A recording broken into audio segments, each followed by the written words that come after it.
Thank you for the introduction and for the honor of inviting me here to tell you about research that my colleagues, I, and many people all over the world have been doing over the past few years, tackling some of the pressing realities of information security and the way we build computer systems. Let me start with a bit of motivation, with otherwise doom and gloom proclamations that will motivate the later promise of salvation by Snarks. So we have numerous threats to our computer systems. We have bugs, we have random failures, the proverbial cosmic rays, Trojan horses. Even when we're not supposed to have this, the way things were designed, there are supply chain issues that can induce this along the way. And each of these applies at the level of user software, at the level of the hardware, at the level of the platform software that's in between, the hypervisor and operating system, and even the physical environment surrounding the computer as a physical device. Each of these has numerous examples for the way it can be exploited. Each of the combination in this Cartesian project has made it to papers, news, and exploitation in the real world. And moreover, in the most extreme case, we have scenarios when we're not supposed to trust anyone. We might be in a network on untrusted peers that may be adversarial to us in a game theoretic sense or economical sense or national sense. And each of these can compromise the integrity, confidentiality, availability of the information produced on these systems. Just to give one example of a combination of these vectors, the one that we pursue in my lab, consider the matter of extracting information from a computer using physical leakage. The computer is sitting there, maybe executing algorithms that are perfectly secure to the best of our knowledge, and yet it is a physical device that interacts with the environment by emitting electromagnetic waves, by changing its power consumption, by creating noises, by changing the electric potential on its ground wires, and so on. And each of these can and has been used for extracting secret keys out of computers. It can be by touch of hand to measure electric potential, or by putting an alligator clip on some grounded wire. It can be just by putting a sticker under someone's cell phone and measuring the electromagnetic emanations from its voltage regulator, acoustic emanations measured from across a classroom using a microphone, observing the vibrations of capacitors as some cryptographic operation is running. And conveniently, even small semi-edible implements that is a piece of pita bread that can be used to measure electromagnetic waves and extract secret keys. And when I say extract secret keys, well, you may recognize some of these logos. These are some of the systems that we successfully attacked. Very common software, very common hardware, algorithms such as RSA, elliptic curve Diffie-Hellman, El-Gamal, elliptic curve DSA, all of these have been broken by these means. And this is just one research group and its collaborators. So there are thousands of papers showing how more can be done. Switching over to integrity, well, in this case, let me appeal to the popular media that tells us how even the United States Department of Defense cannot fully verify the hardware that it's using to run its critical computations, for example, in the field. And of course, it goes both ways. We know that the NSA is retaining the favor by adding features to shipments en route to their customers. So how can we ever trust something that comes out of the computer when this is the reality that we face? How do we know that it hasn't leaked? How do we know that it is correct? So taking a step back, we have a great challenge here. And the traditional ways to cope with it are essentially to be very careful. Be very sure about where you buy your hardware, where you subcontract your software. Make sure that everything is carefully certified, and of course bear the expense of that, which is unbearable. So even the NSA, I am told, no longer maintains its old fab. It can no longer produce its old chips. So what are small companies supposed to do? What are the citizens supposed to do to protect their information? And what are we all supposed to do in those adversarial environments of network protocols? So I want to make a case that modern cryptography offers us wonderful tools to cope with this problem.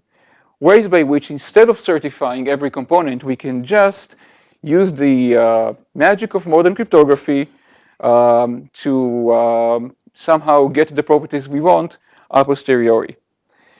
And this includes both general tools and theory, studying where we can apply these such techniques, when do they even make sense, when they are possible in principle and under what assumptions, and applications to specific cases where the things are have a need and efficient enough for execution.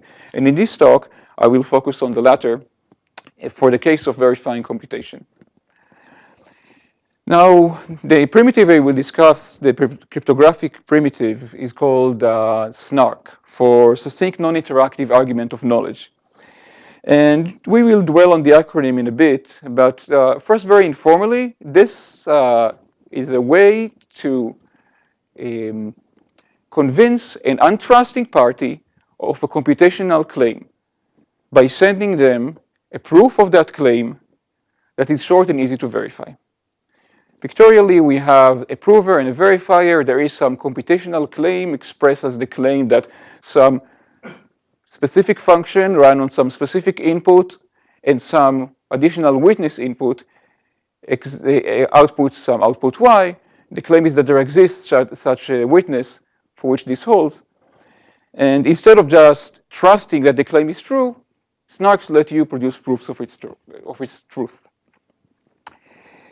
Now, we could go both ways, two ways. We could drill down into the formalities of these statements, or we can just show a definition by example, motivating each of these properties, and that's the track that we'll choose today.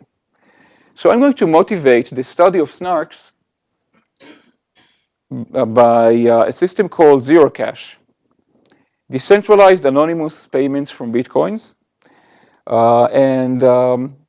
Some of you may be aware of it and may also be aware that it's currently being commercialized and deployed. They may be wondering, am I plugging my stake in some company? Well, it's the other way around. The reason that deployment is happening in the first place is that ZeroCash is a wonderful example of the power of SNARKs, what they're good for, and the properties that make them most pertinent to applications. So let's drill in. Just to avoid any shade of doubt or shadow of doubt, I will stay consistent to the original academic paper. So for those who are familiar with zkSNARK, the digital currency, I will use different notation and simplified constructions. So Bitcoin's privacy problem. I guess everyone here is familiar with Bitcoin, but how many of you are aware that whenever you use Bitcoin, you are essentially broadcasting your transactions everywhere? Okay, about a fourth of the audience here. And let's see why Bitcoin actually does that horrible thing and why it's inherent. So in Bitcoin, every coin, every piece of currency is represented by knowledge of a number, and payment is represented by sending that number. And that means that the number can be sent over and over to different merchants, and they would all accept it. This is called the double spending problem, which is obviously very bad for the currency. So the way this is solved by Satoshi Nakamoto's scheme is using the blockchain, a public ledger where every transaction is broadcast in real time. And this makes double spending detection very easy. We just make sure whenever we accept a payment that the source of the funds for this payment hasn't been used before. And then we broadcast that payment to make sure that others will know that it's already spent. The specifics of this and the assumptions under which it works are somewhat less trivial. But Just by saying this, we already see how inherent it is to publish every detail of every transaction, who paid whom and how much. And that means that we've completely lost privacy. Consumers broadcast their purchases, merchants broadcast their cash flow, account balances are revealed, not something that we would accept in a regular payment scheme, a regular currency, but with Bitcoin, it has so many other advantages that this seems to have gone unappreciated for a while.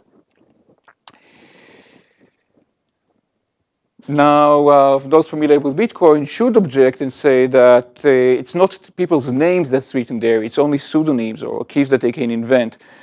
But in practice, most users, especially those that have nothing to hide, use few addresses and therefore are easy to track, and there are numerous works showing how the transaction graph can be analyzed to extract information.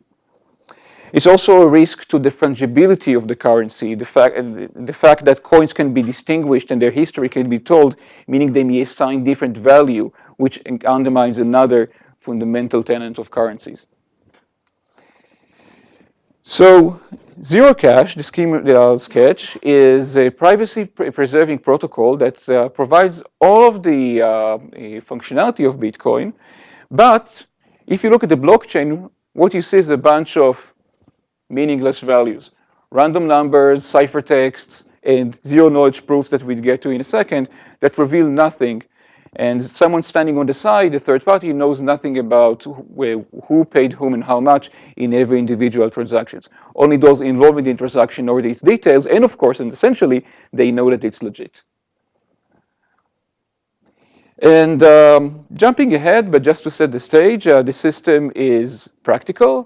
Proofs are a few hundred bytes long. They take a few milliseconds to verify and less than a minute on a typical computer to create. There are some system parameters that are a bit annoying but practical. Everything works out. There is a trust assumption that is needed in order to create those system parameters, the public parameters. I will discuss that later. And there are cryptographic assumptions. So the underlying cryptographic scheme, namely the SNARK, will require some computational assumptions about how some specific simple problems are hard to solve, and from that the security of the whole system follows. Now, why do I even mention Zero Cash, and what does it have to do with Snarks? So here's a cartoon version of the scheme. And I'll start by a series of very simple constructions, starting with a very silly one, then getting to one that's actually secure but doesn't have much functionality, and then I'll give a glimpse into what the full thing looks like. Along the way, we'll appreciate the needed properties of Snarks. So here's the scenario. We look at a specific transaction, and there's a seller and a merchant. A consumer and a merchant. The consumer wants to transfer 42 bitcoins to the merchant, so he just tells the merchant, here are 42 bitcoins represented as some number. And the merchant looks at that and has no idea whether that number is okay or not. The legitimacy of that number relates to how it connects to previous transactions. Is it a correct withdrawal of funds from a prior transaction? Now, the consumer knows that information. So they could just send that information about where they got the money to the merchant for the merchant to verify. And that's essentially what happens in Bitcoin. That loses privacy, and we don't want that. Well, imagine instead if we could somehow bring in a magical accountant that would look at the consumer's books and verify them and make sure that the money is correctly transferred into this payment, and then the accountant would send a signature to the merchant. Well, if the accountant is available and trusted, then that's satisfactory, and it needs to be trusted both by the merchant that it doesn't falsely sign, and by the consumer that it doesn't leak the information. These are big assumptions. It's very awkward. So let's see if we can somehow emulate this digitally. So the key point is that this accountant has an algorithm that he's supposed to run. And once we are in the realm of algorithms and computations, then we can create proofs that the algorithm ran correctly, and that will substitute for the physical accountant. And let's see what properties we need for this proof to give the properties needed by the surrounding crypto system, and by the surrounding cryptocurrency in our setting. So let's generalize this just to avoid speaking more about accountants and books. What we have here is some form of NP statement of the form we showed before, and there's an NP witness, and there's an NP decision algorithm. And we want this system for producing the proof to actually be a proof system in the sense of providing soundness. We're going to relax this to computational soundness, namely soundness against any cheating prover that is computationally bounded, asymptotically runs in polynomial time, concretely bounded by some specific running time under well-accepted cryptographic hardness assumptions. So the nickname for computationally sound proofs is arguments, so we're going to use that. The next property we want is for the proof to be non-interactive. Surely we don't want too much back and forth, but in this case, in the context of a cryptocurrency, these proofs are going to end up on the public ledger, on the blockchain, and other people are going to check them. And a poor consumer can't interact with everyone into the future going forward. So it must be something you can write down non-interactively. Next, it must be what's called a proof of knowledge, meaning that it's not just that there exists a witness for the NP statement, but the consumer actually knows it. It's not just that there could have been transactions leading to this payment, but the consumer actually knows those transactions and the corresponding secret keys that are embedded into them as proof of his ownership of the coin. This is a somewhat technical condition, but it's essential, and that's why we add the proof of knowledge requirement. More immediately, we want succinctness, and in the sense of short proofs and easy verification. That's important because they end up on the blockchain, and everybody has to verify them to make that the blockchain is correct if they want to be really convinced. And conveniently enough, if you take this sort of acronym, what you get is SNARK. And these are the essential properties. There is one more property, which is zero knowledge. And that's the property that defends our consumer from leakage of his secrets. Because it could have been that these proofs actually leak everything that is dear to the consumer's privacy. Maybe the proof is simply a copy of those books, right? That would be sound. So we want the zero knowledge property that says it doesn't happen. The formal definition is counterintuitive on the first dozen times you hear it. But essentially it says that anything the verifier, the merchant, could have learned, everything he learns from the proof, he could have learned just by emulating the proof using the information he already has.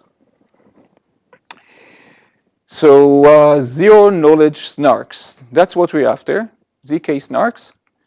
And there's quite a few of them in the literature. If you look back, the term SNARK is modern, but variants of this and precursors have been studied for several decades. And it started with questions about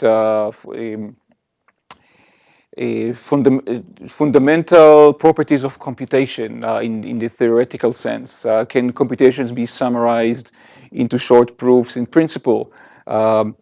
It strongly relates to probabilistically checkable proofs, motivated until recently mostly by hardness results in theoretical computer science. And yet, all of those older type of SNARKs or precursor to SNARKs They followed a certain pattern, which is basically taking probabilistically checkable proofs and then applying some lightweight cryptography to compress them. This, unfortunately, wasn't very efficient, just because those probabilistically checkable proofs, while polynomial time, which is a marvelous theoretical discovery, are too slow in practice. For a long time, it was polynomial in the sense of n to the 17. Now we know how to get it down to polylogarithmic, but the concrete numbers are still not conducive to the kind of applications I show. But much more recently, there's a crop of new SNARKs that have a trade-off. They introduce some pre-processing or common reference string that is created in advance. And in exchange for that, they are much more efficient. And these are the ones that are used by zerocache and by most other applications. So let's look how these are used for used in zerocache. So suppose you have such a SNARK, and you want to create a cryptocurrency. Well, the first thing you think to do is to just issue tokens. Give people random numbers and say your knowledge of the random number represents your ownership of some unit of currency. And in order to mint, to create a new random number, you prove that you spend some resource, say put into escrow some Bitcoin, and then you get a serial number. And all of these serial numbers are public, and then when you want to withdraw or to spend such a coin, you would just publish a serial number and say, hey, this is a serial number that is in the public ledger. I'm entitled to something in return, right? This would be the spending event. Unfortunately, this is very insecure because everybody sees those numbers, so everybody can say, okay, that one's mine, and get to spend other people's money. So we can't do that. Here's a very nice idea by Sander and Tashma that fixes the first problem. And the idea is to use a cryptographic commitment scheme. A function that has two inputs, in our case, the serial number and the commitment randomness. It produces a commitment value for the coin. And if you haven't seen this before, just imagine it's a very random looking hash function that heuristically would do. And the way that we issue coins now is by saying I'm entitled to a new coin because I gave something in return. And here is my coin commitment for that coin. Under the hood, what I did is I came up with a serial number and a commitment randomness, ran them through the commitment function, and I got the commitment value for the coin, which I published. And what goes on the blockchain is just those commitment values. So you see, there's some notation here and color coding. The brown stuff is what I keep in my private wallet. That's proof of my ownership. And the blue stuff is what's in the public ledger. Now, when the day comes to spend the coin, I'm going to say, hey, everybody, I am now going to use one of those coins whose commitments is in the ledger. So here's the serial number of the coin, here's the randomness, and here's the commitment. You can make sure that the commitment is in the ledger, and you can make sure that if you plug serial number and randomness into the function, you get the claimed value. Okay, very elegant. But there's still a problem here. And that's that I've just revealed the relation between my spending event and the minting event. Because this commitment value in the spending event can be linked to the time where the same value was added to the ledger. So that breaks privacy. That means that someone who observes the transactions can link the spending and the minting. But now we are in a better shape to use zero knowledge proofs. And here's what we're going to do. We're going to build a hash of, to run the hash on, I'm sorry, I'm a bit sleep deprived. We're going to use a hash function to build a Merkle hash tree over all of these commitments. And for those who haven't seen this, you just take pairs and apply the hash function recursively to get the root. And this it forms a commitment to the value of everything in the ledger. Now, so far everything is public. Now, in order to spend a value, to spend a coin, I reveal its serial number, and I want to convince everyone that I know the R and CM that match the serial number without revealing the CM. But this is something that we can express as an algorithm. The fact that a given CM is in a tree whose root is given is something that we can write an algorithm to verify. And actually, because it's a tree structure, we can verify it very efficiently in size logarithmic in the number of commitments so far. So we end up with a statement saying that the commitment is in the tree and it matches the R and the S. And this statement we can verify in zero knowledge. That would give us the requisite properties. Let's have one more run over the properties of the SNARKs to make sure that we got them right. We need soundness. We need it to be non-interactive. We need zero knowledge to protect CM. That gives us privacy. We need of knowledge because of the computational hardness of finding collisions in the hash function. That's the technical condition. And we need succinctness for efficiency. Okay? So this is the cartoon version of how we use SNARKs in a zero cache-like protocol. But now that we're here, we have the power of general NP statements. And with great power comes great functionality. Because now we can extend this tuple of value and relations between them to add additional values and additional relations to get more out of our cryptocurrency. For example, we can add a denomination or value to every coin. So coins will not all have equal value economically, but people can hold different coins of different denomination. It's clearly needed. And to do that, we augmented the data structure with some additional values. I will not go into the details. We also change the zero knowledge proof to check those values. If we want to enable direct transfers of payments between people, then we need additional machinery.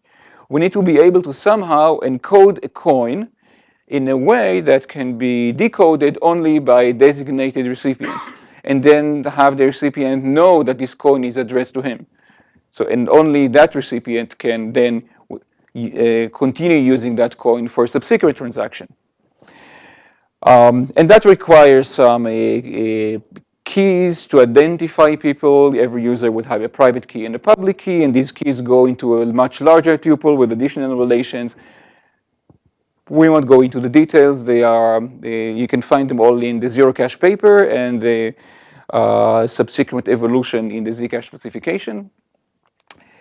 Let me just say that everything here can be abstracted into a transaction that subsumes all the things that need to be done in a Bitcoin-like digital currency. We call this the poor transaction in the paper. It consumes two old zero cache coins, and it creates or mints two new zero cache coins. And it also can withdraw some of that hidden money into public Bitcoins. That's in case you need to pay transaction fees and such. And then it also gets instructions on how much value to send to each output coin using the extended scheme that we've just glimpsed, that lets us address coins to specific people and how much to send them. And the results fulfill the instructions. And then everything gets packed into something that goes on the blockchain, consisting of the serial numbers of the consumed coins to tell everybody, hey, these are consumed. If you ever see these serial numbers again, then disregard them. This is a double spend attempt. There's the commitments of the new coins, and there's a zero knowledge proof that everything held, and in particular, that the sum of the old coins is consistent with the sum of the newly produced coins. So this is a non-trivial system. Actually implementing this is a long exercise. It starts with an implementation of the SNARK using libSNARK, a library that we developed. Then we have to create the specific tuples and relations for zero cache and express our computation, that function that checks Merkle trees and sums and so forth. We need to express them in a particular language of constraints that libSNARK can consume. All of this is encapsulated into a library, and then there's a variant of Bitcoin that integrates the old Bitcoin code called Bitcoin D with libzerocache. And in the academic paper, we had a network simulation showing that everything can run with adequate parameters and efficiency to support something that is Bitcoin scale. Nowadays, we actually have a test network with thousands of users worldwide who are using the evolution of this architecture, and it supports the efficiency requirements. And in terms of security, well, so far so good. I should mention the obvious. All of this is very carefully analyzed. What I've just sketched here in the paper and spec is very precisely specified up to the last bit, and the security properties are precisely defined and proven. So I was hoping to say something about how SNARKs are constructed, but it doesn't look like the time constraints will allow that. So let me just say one thing that is important to know in some applications. Zero cache is one of them. And then say a few words about where SNARKs come from in the grand scheme of things and techniques. So we are in the NP setting, and we want SNARKs to look like this. Sorry, that's redundant. Okay, but actually they look like this. In order to use the most efficient SNARKs available, those on the bottom left of the preceding slide, we need to create those system parameters or public parameters. That's something essential to the way the scheme works. You can think about those parameters as sort of building a template of what the computation should look like in encrypted form, and then the actual proofs shows that a particular claim and witness fall into that template. So the computation of the template takes roughly as long as proving, and which is much, much slower than the native computation. I should have mentioned this before. Proving is much, much slower than native computation. For example, the SNARK for zero cache take about a minute to produce a proof for, whereas if you just blindly trusted the consumer, it would take a fraction of a millisecond. But back here, so there's the generator, and the generator produces keys, a proving key and a verifying key that will be used by the parties later. So you have to take care of this generation. You have to do it in a secure way. For example, in zero cache, this is a big deal because any compromise of those proving keys could lead to counterfeiting of coins. So there was actually a very complicated cryptographic ceremony done with a multi-party computation involving multiple nodes that participate in order to create those keys. And the guarantee is that if even at least one of them is honest and deletes his transient secrets, then the result is safe to use, and the soundness of the SNARK holds. That's one way to approach it. There are also many other variants of SNARKs that I will not go into, besides this question of whether the public parameters exist or not. They may or may not depend on the choice of function, it'd be expensive or cheap. There's a question of who can verify the SNARKs or not. We're going to, for now, focus on the particular, most natural definition of SNARK, which is exactly what you would expect from the applications, except that it doesn't have the trusted setup, which is something we have to manage. Now, these SNARKs have evolved marvelously since their inception in 2010 by a wonderful paper by Jens Groth. He first showed how preprocessing SNARKs can be built and how they improve certain parameters, most strikingly succinctness. Without even going into the specifics, you can see that there has been a lot of progress.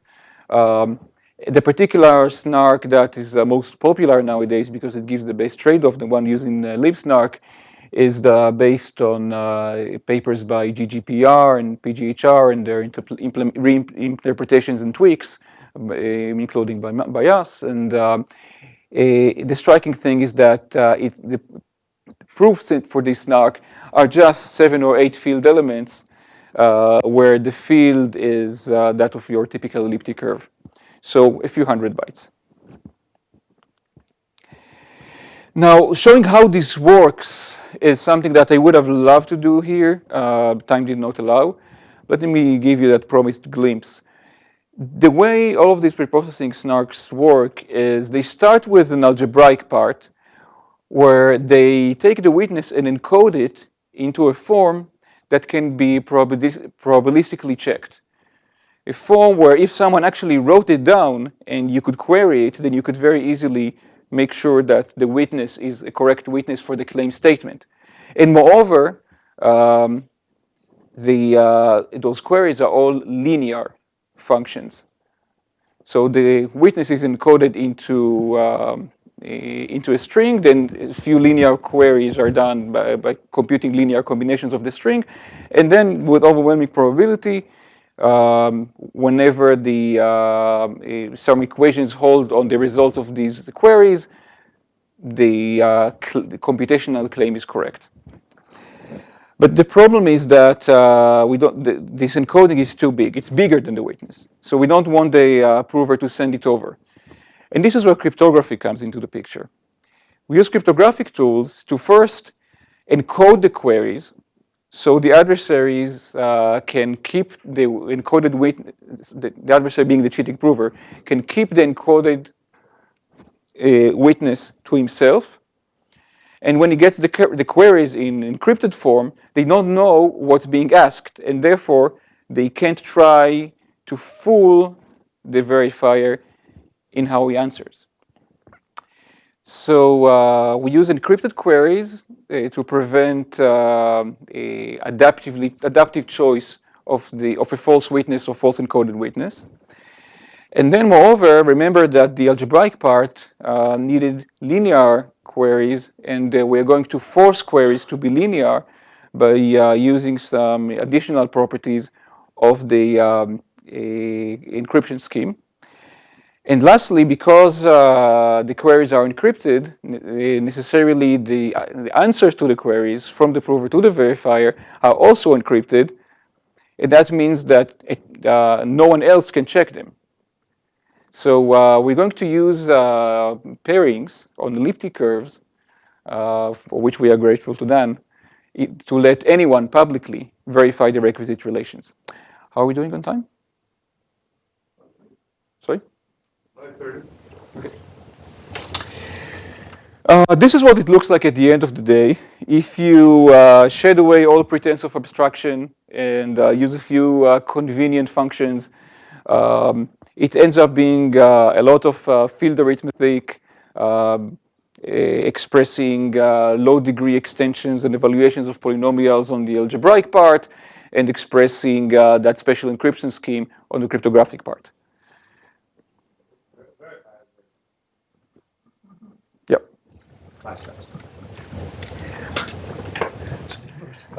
So that's that slide and many more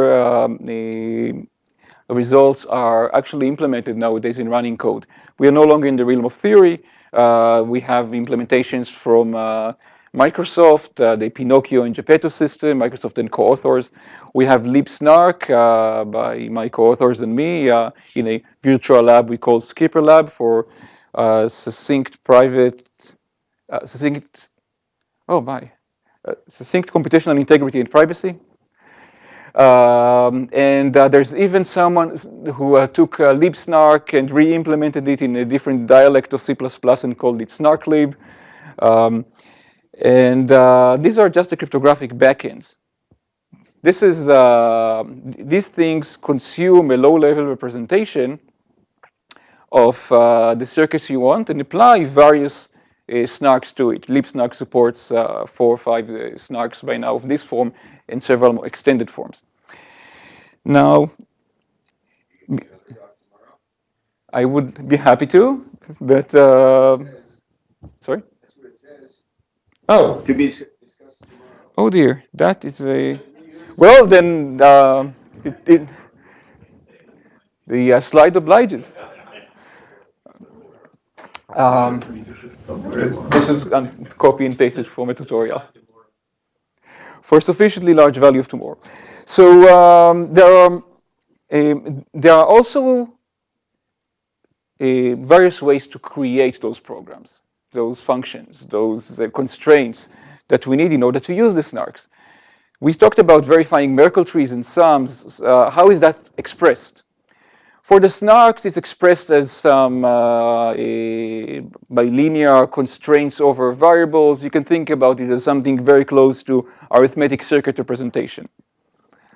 But you don't want such low-level representations like the underlying quadratic arithmetic programs or the arithmetic circuits. We prefer something more humane, like Boolean circuits. You want to claim that some Boolean circuit accepts some inputs. Or C programs, even better. We want to say that a C program executed on some input and that we decide, and some other input that we know but don't reveal, outputs some output.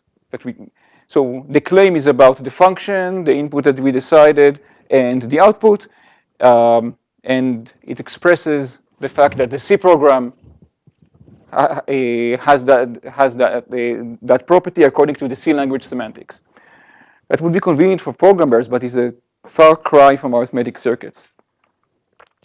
And of course, ideally, we would want to represent high-level things like a monetary transaction is correct according to someone's financial records. So this would be, of course, a chain of reductions. We have essentially covered this reduction, and I want to tell you a little bit about about what we did to get from here to that and from here to that.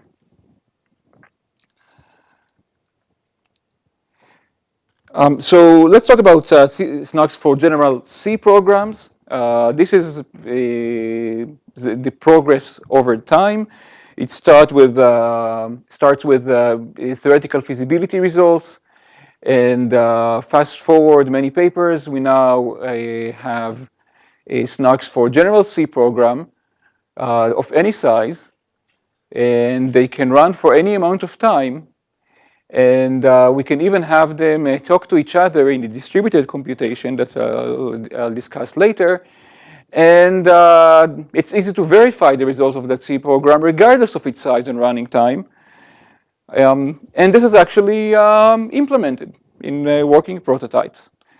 The one thing that I did not dare check is the question of fast proving, because there is many orders of magnitude slowdown in this case as well.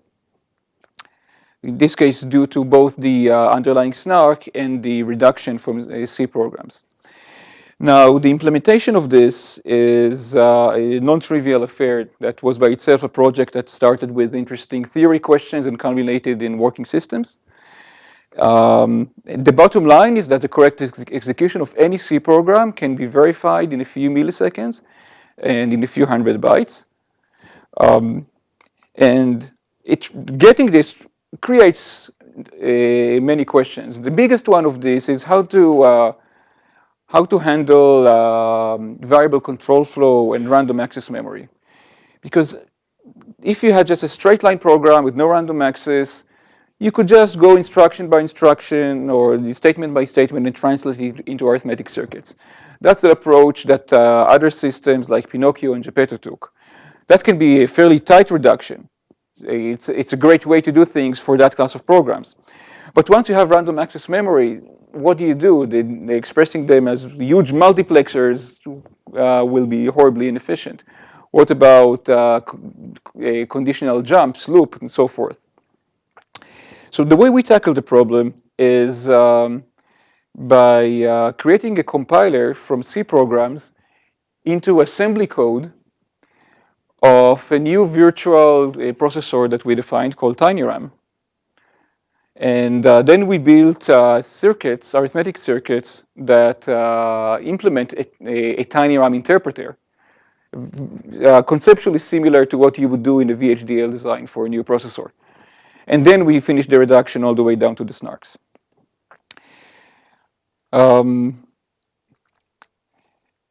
The compiler is built on GCC using a new GCC architecture, and it supports all the standard functionality of C. Not all the libraries, because some of them talk about things that are outside our machine model, but all language constructs are supported. This is the specification of the processor. It has just the bare essentials, and it strikes a good trade-off between efficient compilation and running time in terms of virtual cycles on one hand, and the reduction from the circuit, from the specification of the processor to an arithmetic circuit. We don't have a SHA-256, but it is a natural extension, yes. You could add accelerators. Let me skip that due to the time, but as you can glimpse, that's non-trivial architecture too.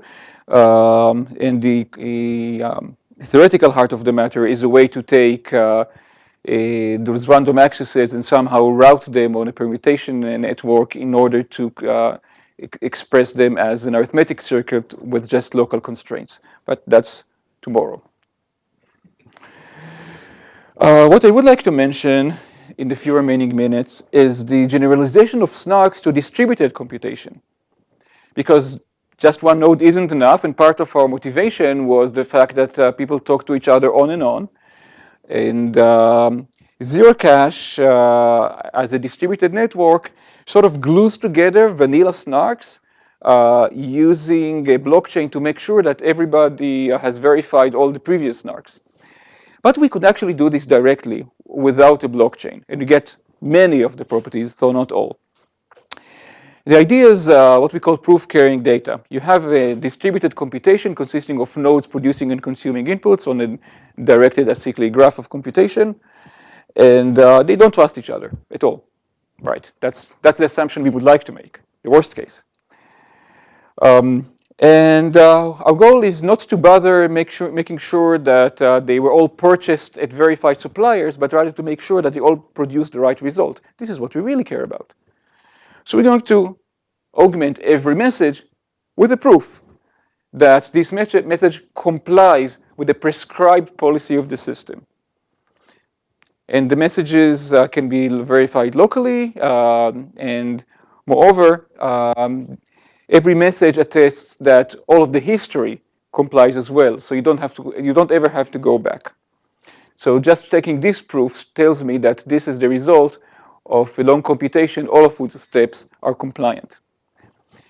Now, what do I mean by compliant, right? That's a strange word. And by compliant, I mean that there is a precise functional specification that says what relations between inputs, outputs, and optional additional inputs is allowed. There is a predicate, a compliance predicate expressed in your favorite language, C, circuits, whatever. And it tells you what it means for something to be locally compliant. And then once you've decided on the compliance predicate, we say that every node is compliant if it fulfills that predicate. A distributed computation is compliant if all nodes fulfill the predicate. and the output is compliant if it's output of some distributed computation that is compliant. So the first thing to say is, yes, we can do that. We can actually build PCD, and SNARK actually implements it. And establishing under what conditions it actually exists is another line of theoretical research that we'll discuss tomorrow.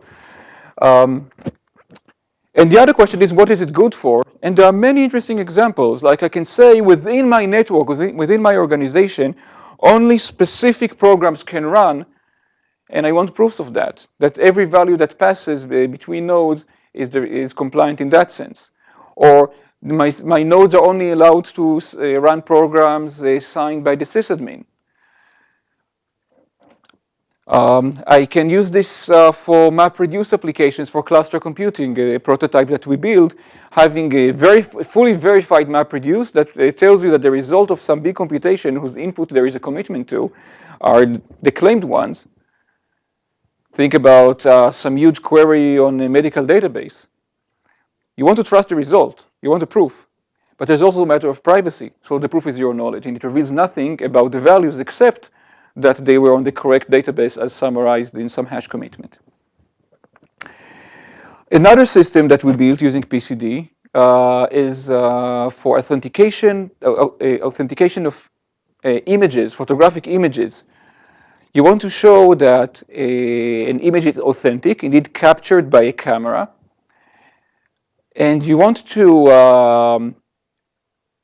allow some transformations to happen. Maybe this is a dating website, so people are allowed to edit their images by cropping the messy bedroom behind them, but they must not, heaven forbid, change the aspect ratio. So how can we express that and enforce that? It turns out that this has been an open problem for more than a decade, with about a dozen papers coming mainly from the image processing community who try to tackle this by various ad hoc techniques. The system we built, called Photoproof, uses cryptographic tools to solve the problem generically. Once the signing key is embedded in the camera, we can say that whenever you edit an image, you'd create a proof that you correctly edited the image, that is, you complied with the list of allowed image transformations. And moreover, you edited an image that it is self-compliant in the same sense. And then the final viewer can verify the result. Final verification is very lightweight, and while editing, you would need to create proofs on the fly in this chain structure. Whereas as soon as you try to claim a false statement, for example, claim authenticity of something that was airbrushed, you would never be able to produce a convincing proof. So conceptually, think of JPEG images on Facebook or with dating websites as having an extra EXIF header giving the SNARK proof that these are compliant with the site's policy. And one last ongoing project, and I want to finish with this one because I think it really drives in the conceptual transition that I'm advocating. Many of you must have seen those logic kits where you get an AND gate as a box and an OR gate as a box, and you can build circuits, and that's a great way to teach students or kids the basics of logical circuits. So the problem with that is that you cannot trust the result, and unfortunately that problem applies not just to those toy kits, but also to the state-of-the-art VLSI technology. You're supposed to trust the manufacturer and hope for the best.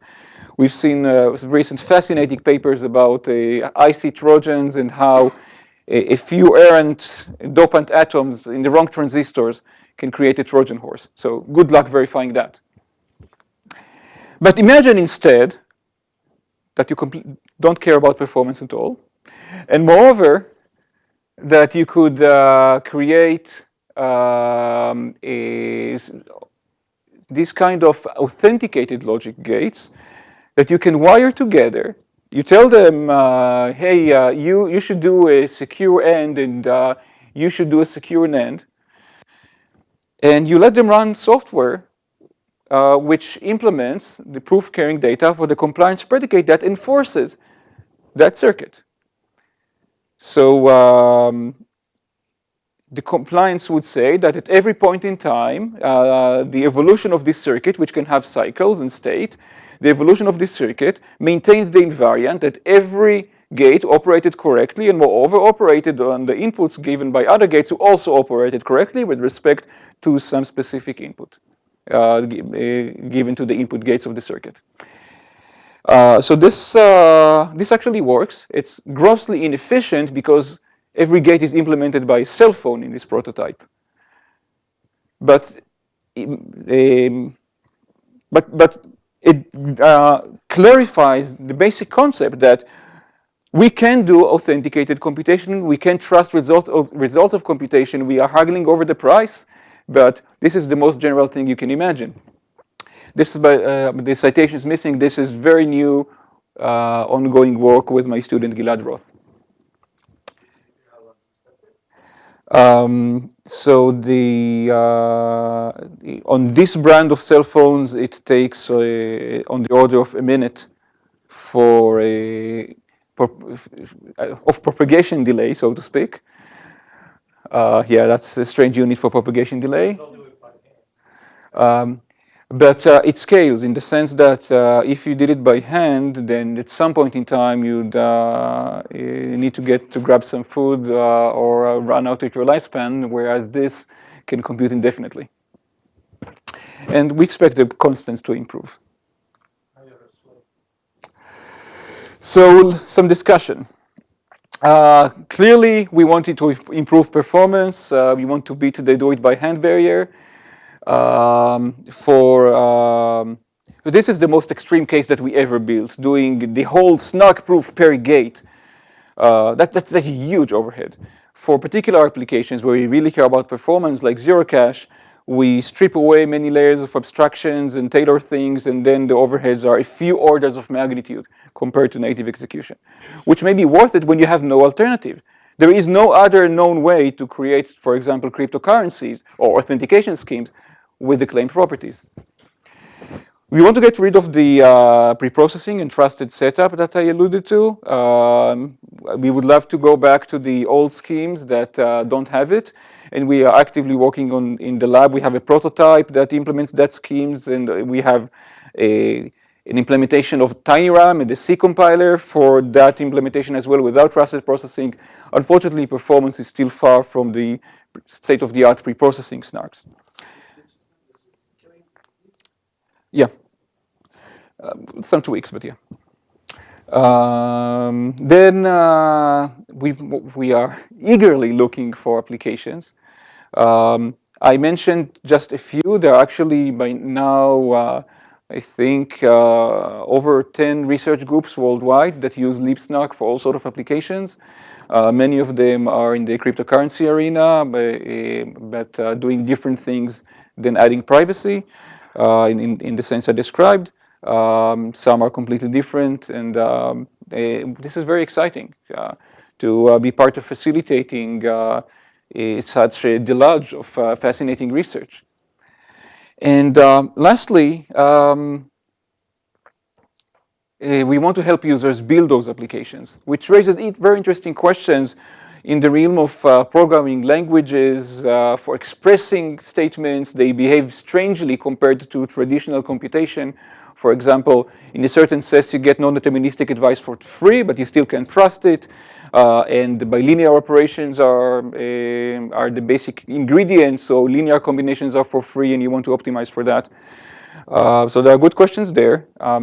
There's the crucial question of being sure that the statements that we prove, the compliance predicates that we verify are actually correct in the sense that they have the properties we think they do.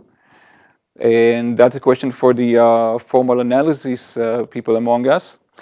And there are questions of how to integrate this power and this expressive power into larger systems built in the old school, just trust the node paradigm.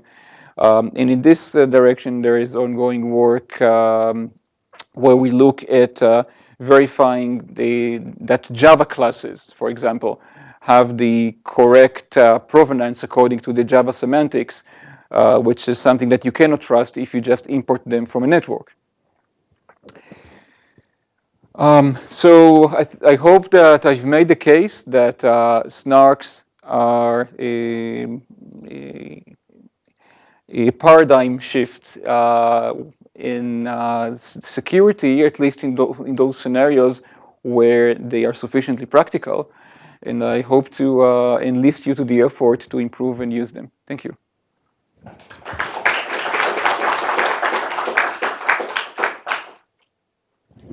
I'll be happy to take questions. So we have to ask about the ceremony that was used in the process setup for zcash.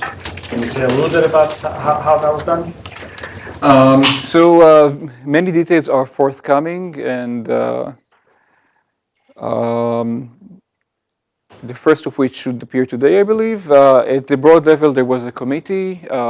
Each user, each participant in the committee was a reputable party, so it would be extremely surprising if all of them colluded in keeping secrets that they should not. So that's the first line of defense.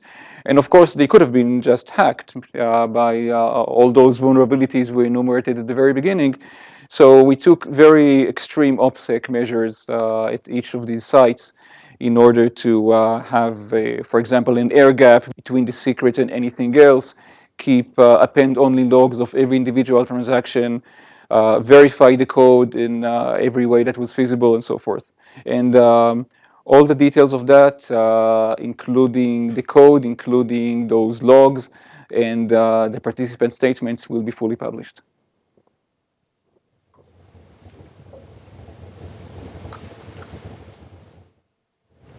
Has the FBI come to you yet and said this is too good and they want to backdoor it? So backdooring zcash in this scheme and within the scenario that was constructed and documented and will be reviewed is not something that I would know how to do.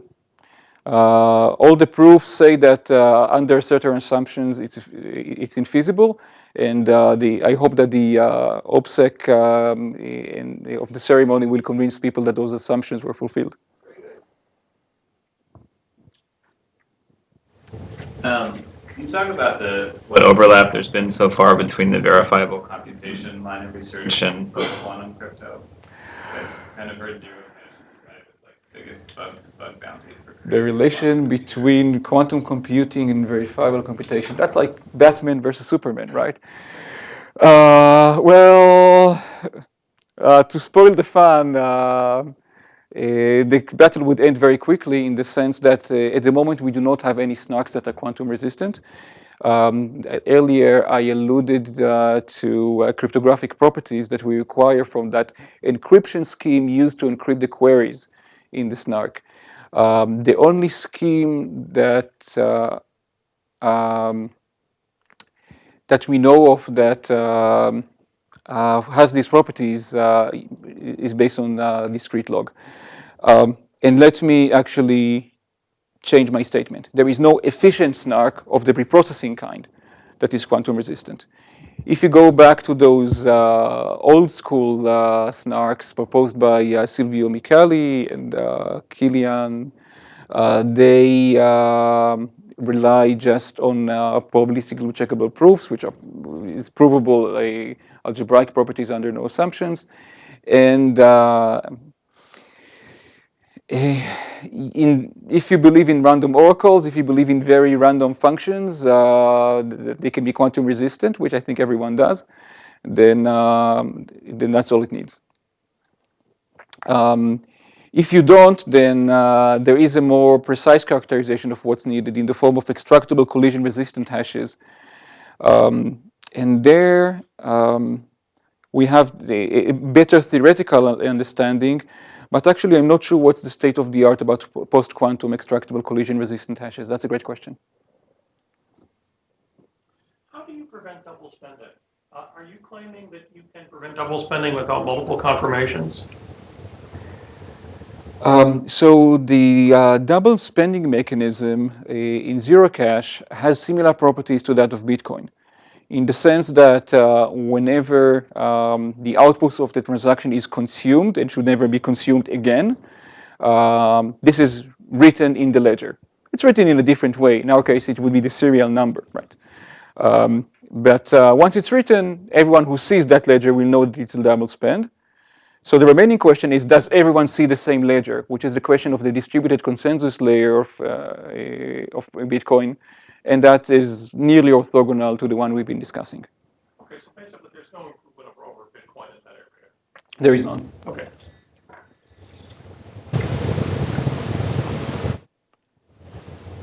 Maybe it's worth pointing out that even if the setup was problematic, you would have problems with coins being double spent and things like that, but privacy would not be hurt.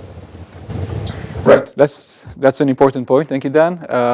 The trusted setup is required to ensuring the soundness of the SNARK, hence that coins will not be counterfeited. And we saw in the scheme where that comes in. If someone could convince you for a false statement, they could withdraw a commitment that is not really in the ledger in Merkle tree. However, the zero knowledge property is unconditional. This is what's called statistical zero knowledge. Basically, all that the zero knowledge proof contains, all that people can see on the ledger, is a bunch of values that are completely random, conditioned on that they are a correct proof.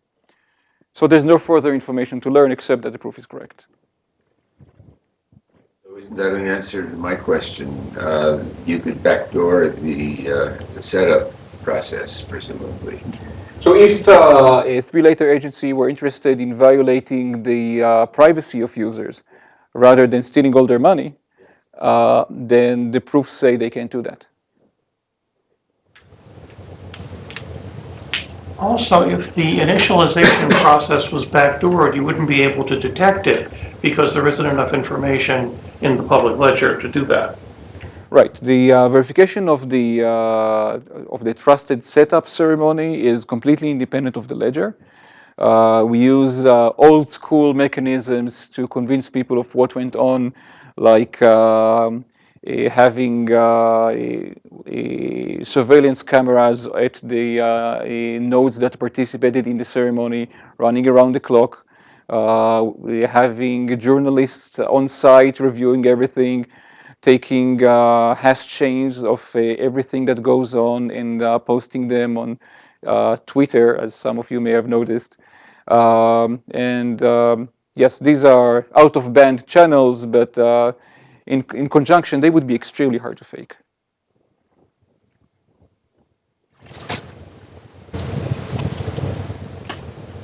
Did you use photo proof on the surveillance cam? Next up. 288 bytes and a verification proof. What kind of processor? So the size of the proof is independent of the processor. It's just those 7 or 8 field elements that I mentioned earlier.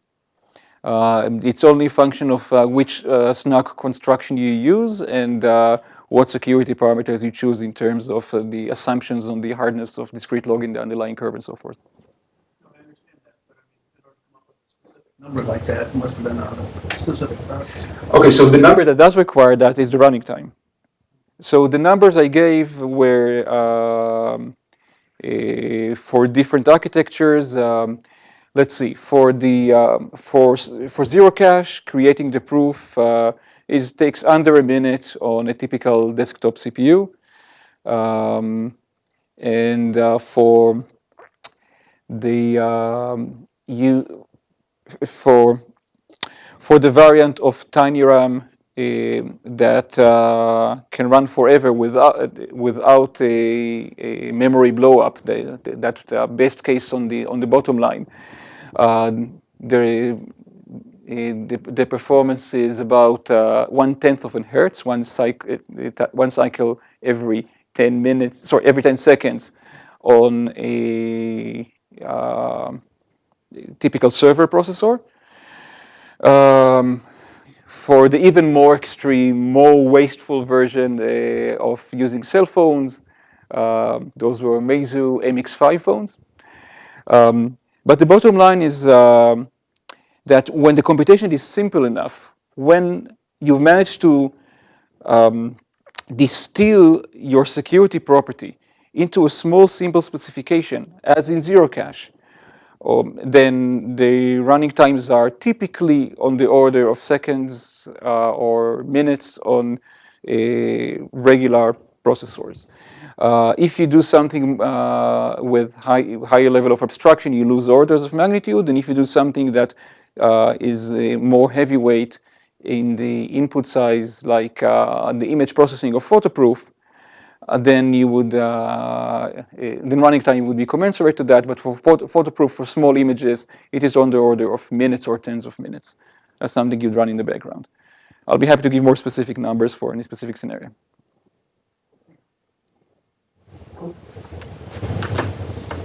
Okay.